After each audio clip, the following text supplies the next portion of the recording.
ঢাকা ১৪ই আগস্ট আয়নাঘর, গুম, খুন, হয়রানি, মিথ্যা ও গায়েবী মামলা এবং সর্বশেষ জুলাই আন্দোলনে হাজারো ছাত্র জনতার মৃত্যুর ঘটনায় স্বৈরাচার শেখ হাসিনা ও তার বিচার বিভাগের সহযোগী সাবেক প্রধান বিচারপতি এবিএম খায়রুল হক সমানভাবে দায়ী বলে মন্তব্য করেছেন জাতীয়তাবাদী আইনজীবী ফোরামের কেন্দ্রীয় কমিটির সভাপতি সিনিয়র অ্যাডভোকেট জয়নুল আবেদিন। বৃহস্পতিবার ৪ই আগস্ট দুপুরে সুপ্রিম কোর্ট আইনজীবী সমিতির শহীদ শফিউর রহমান মিলনায়তনে জাতীয়তাবাদী আইনজীবী ফোরাম আয়োজিত সংবাদ সম্মেলনে তিনি এ মন্তব্য করেন। জয়নুল আবেদিন বলেন, নতুন বাংলাদেশের জন আকাঙ্ক্ষা পূরণে আমরা খায়রুল হকের দৃষ্টান্তমূলক শাস্তি চাই। তিনি আরও বলেন, জাতীয়তাবাদী আইনজীবী ফোরামের লড়াই কোনো ব্যক্তি বা দলের বিরুদ্ধে নয়, এটি বাংলাদেশের স্বাধীনতা, সার্বভৌমত্ব, গণতন্ত্র এবং বিচার বিভাগের স্বাধীনতা ও মর্যাদা রক্ষার সংগ্রাম।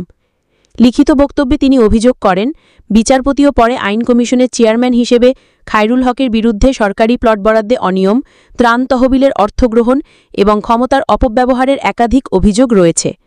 গত ১১ই আগস্ট জামিন ও মামলা বাতিলের শুনানির প্রসঙ্গে তিনি বলেন, আদালতে বিশৃঙ্খলা শুধু আদালত ও বিচারপতিদের অবমাননা নয়, এটি পুরো জাতির প্রতি অপমান। তিনি দোষীদের বিরুদ্ধে অবিলম্বে আইনানুগ ব্যবস্থা নেওয়ার দাবি জানান। সংবাদ সম্মেলনে ফোরামের মহাসচিব ব্যারিস্টার কায়সার কামালও উপস্থিত ছিলেন।